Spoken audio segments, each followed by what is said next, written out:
And start recording mga kalapit. Welcome na naman sa isang reaction video. Divorce Bill House Number. Divorce Bill. House Bill Number 9349 is approved on third and final reading. Okay, 126 affirmative, 109 negative, 20 nag-abstain. Siyempre, majority wins. Play! With 126 members voting in the affirmative, 109 in the negative, and 20 abstentions, House Bill number 9349 is approved on third and final. Majority Leader. May nagaganon, no? Madam Speaker. Madam Speaker. Kay Edsel Lagman pala yan. I move that we recognize the gentleman from the 6th District of Manila, Representative Bienvenido Abante Jr. to explain his vote. The Honorable Abante Jr. is recognized. You have 3 minutes. 120. So, yung divorce bill, House Bill number 9349 is approved na on third and final reading. So, pasok na siya. Okay?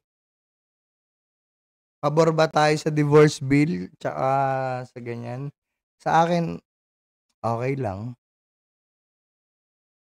Ano po to kanya-kanya po tayo ditong opinion. Wala akong magagawa kung iba yung opinion nyo pagdating dito. Kasi ito po sa akin. Personal. Walang religion na attach. Walang kung ano-ano man attach. Okay sa akin yung divorce bill. Unang-una.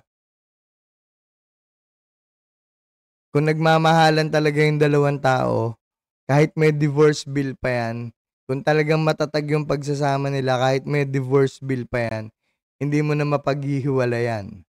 Meron nga 30 years, 40 years ng kasal, naghiwalay pa rin 'Di ba? 50 years, naghiwalay pa rin. Nakuha pa rin sumama ng lalaki sa ibang babae na mas bata. Nangyayari yan. So, wala dyan sa batas na yan yung magdidikta kung maghihiwalay yung tao. 'Di ba? Ang kagandahan lang ng divorce bill is kung talagang yung marriage nyo is sakal na kayo at talagang nagkaroon na ng gaguhan at kupalan, hiwalayan na lang. 'Di ba? Mas magaan to kaysa dun sa annulment na mura Ayun, na mahal Sobrang mahal na magpa-annul tapos ang daming proseso. Sa divorce bill, mas mabilis yung proseso. Tsaka mas mura. Okay? So, alam mo na, i-ready mo na. Hindi na annulment ang gagawin natin. Alam mo na, divorce na. So, kung gusto mo mag-apply, apply mo na yan. Matagal naman po na akong kasal. Pero, syempre, siya yung may gusto, di go. Ayan na, divorce bill, Ayan na. Divorce bill, ayan na. Go ka na dyan.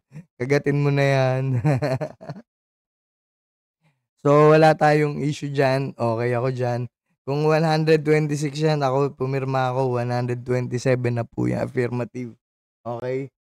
So, kayo ba, ano bang gusto nyo? May divorce o wala? Tapos, paki-explain. Diba? Parang ang saya-saya ko Alam mo na gagawin mo. Kilala mo na kung sino ka. Ayan divorce bill, House Bill number 9349. Okay? Pero pag usapan sa anak, ibang usapan yan Yung kasal ang pinag-uusapan dito Okay? So, yun lang mga kalapid Maraming salamat po. Hoping to be single soon. In the name of love, what more in the name of love? Pride in the name of love. And stop recording mga kalapid